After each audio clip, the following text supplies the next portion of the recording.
Your Honour, I invite you to present your report. The Blue Book's 21 volumes of the Royal Commission report represent 5 years of inquiry and decades of abuse. What do we want? Redress! In Canberra, Commission members who wrote it were welcomed by child abuse victims. Those victims, now mostly adults, say the Commission's report represents a major step forward in their fight for justice.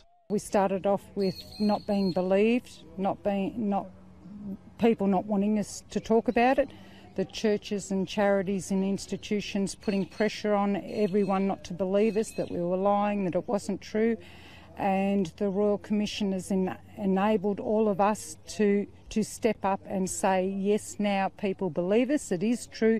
Commission members heard from more than 8,000 people who told them of abuse in churches, orphanages, sports clubs and schools.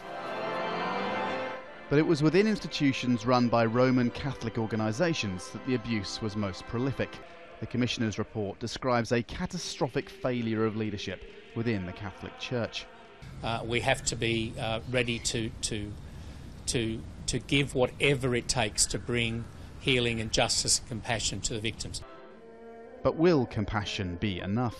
Among the report's more than 400 recommendations are new laws forcing priests to report any admissions of child abuse they hear during confessional, and an end to mandatory celibacy. But already senior clergy in Australia say such changes would be a distraction that would put Australian law at odds with important tenets of their faith.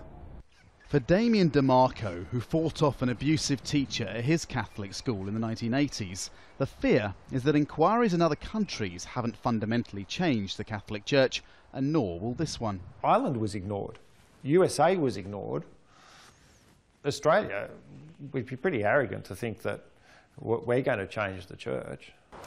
DeMarco thinks that as well as changes to the law, Catholic organisations should be penalised by, for example, disqualification from running schools if they can't accept the Commission's recommendations and obey any new laws in full. It'll be up to Australia's Prime Minister and government to decide what the new laws will be.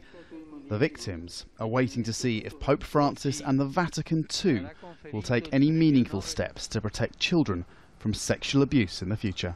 Andrew Thomas, Al Jazeera, Sydney.